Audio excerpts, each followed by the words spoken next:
Hi, Actually. everyone. I'm your host, Kelly McLay, and today we're joined live from the Vol State 500K by the one and only legend, Lazarus Lake. Hi, Laz. Welcome. Hello, how are things up there? Oh, it's steamy, but a storm is rolling in. How's it going down at the 500K? Everyone is really enjoying it being over 100 degrees every day. Sounds about just right for one of your events, though, right? Oh, yeah, they wouldn't want it any other way. The weather has to show up. I do agree with that. You get a little disappointed if, it doesn't. So I love that you're joining us live mid-event at your race. And we're so excited to have you in March of next year at the Boston Run Show. Um, it has already been quite an epic year at your events. Do you have a highlight of 2024 that you could share with our runner base? Oh, of this event in particular or everything in general? Oh, you could pick whatever you want, everything in general. I mean, I know you had an epic race at the Barkleys this year that has been talked about. I know you yourself just recently had a 1,700-mile endeavor. So I don't know, maybe there's more than one highlight already. Yeah, it's really hard to pick out one thing. I'm usually absorbed in the thing I'm in. Um, right now it's the highlight is the heat. Yeah, I can imagine. That is one of those things we're dealing with in the summer. So it's over 100. What's the humidity index? The heat index is the last one I saw. It's been running up around 110 or 115, Oh my God.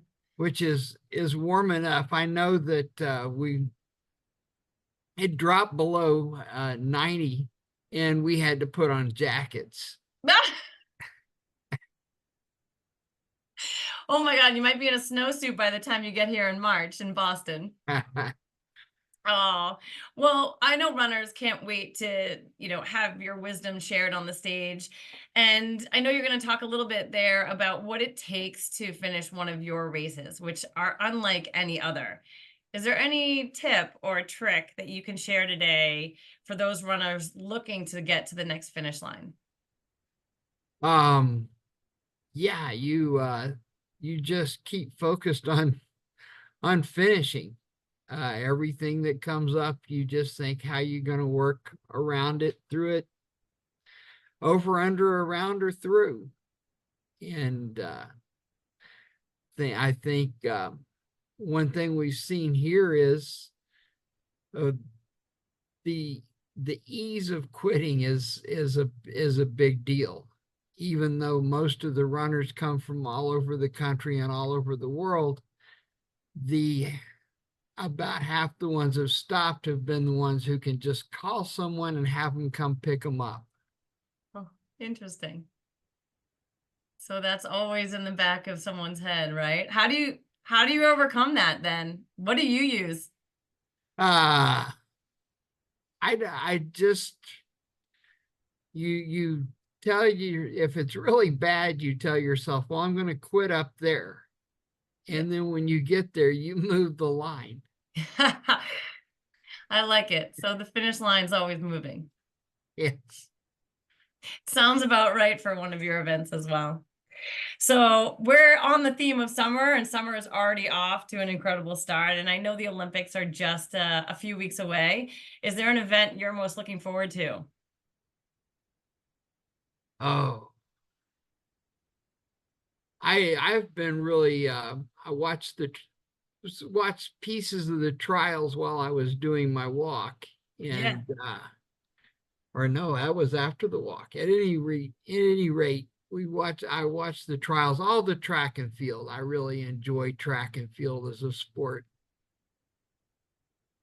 And if you were going to compete in an event or you were going to see an event at the Olympics, what would you pick? Uh, Probably. Well, if you mean one of the track and field events or the whole thing. Whatever you'd want to do. I mean, I can imagine that you would come up with some good Olympic events that should be showcased at Paris. I mean, I think it would be fun to just be able to sit there at the track day after day and watch all of the events take place, because you've got the qualifying rounds and the semifinals and then the finals, and watching how the competition develops is more fun than just seeing the final or the event. Yes, I think that's where all the stories build. I'm sure that right now at your event, you're watching so many stories unfold on the course.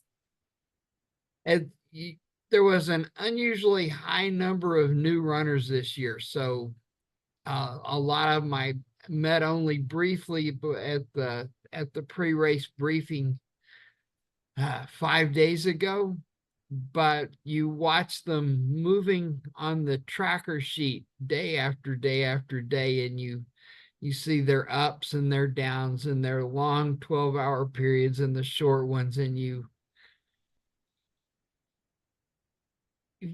really get kind of engaged with following what they're doing. Yeah, absolutely.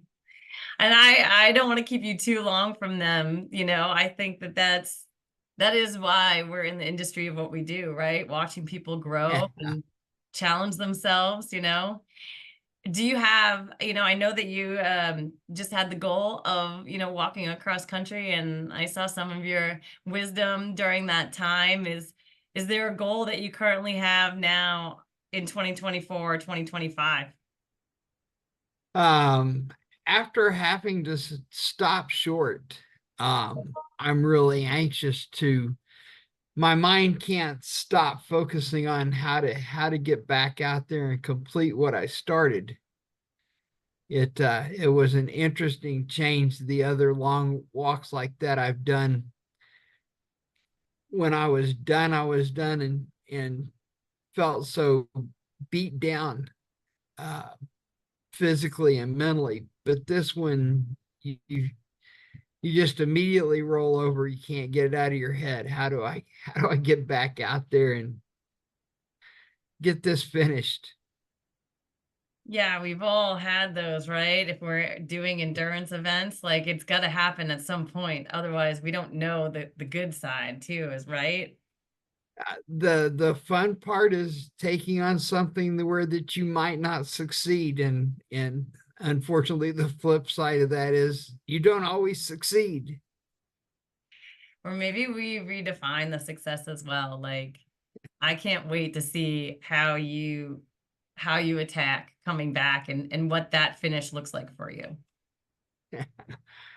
Yeah, so um, I guess the only thing I would say is, speaking of 2025, what are you most looking forward to at the Boston Run Show? ah just meeting a lot of different people and seeing what happens. Yeah, um it's always exciting to move into something that you don't know really what to expect.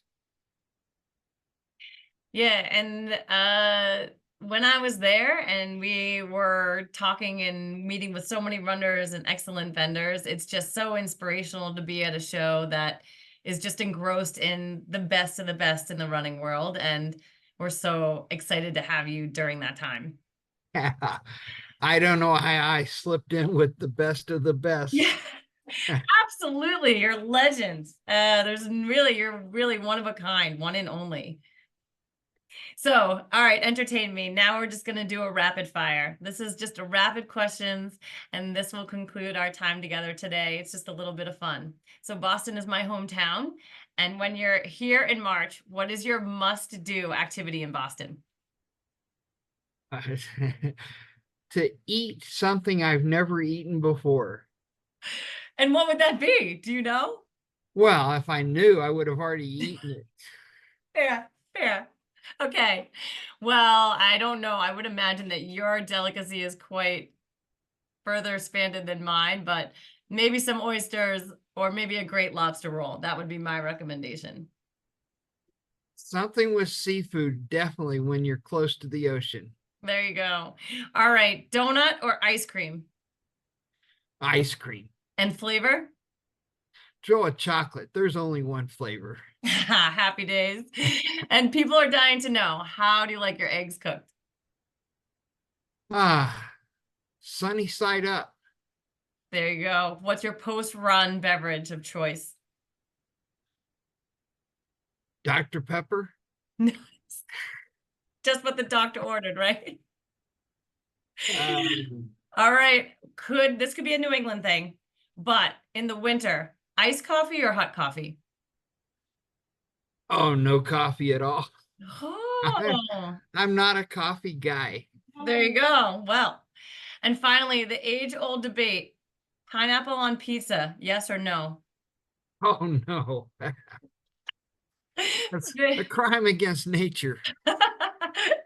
Oh, well, there you have it, Laz. Thank you so much for taking the time today. I know you're in the middle of a race and there's a lot of people out there waiting for you. We can't wait to see you in March, and it's an honor to spend this. Thank you for taking this time today. Oh yeah. And we're waiting on the call from someone who's turning up the hill towards the rock Oh, after 4 days and 8 hours on the road. well, I am sure that they will be very much looking forward to seeing you and seeing your face. And I know how much that means to me as a runner. So thank you. All right. We will talk to you later. Absolutely. So nice to meet you, Laz. You too.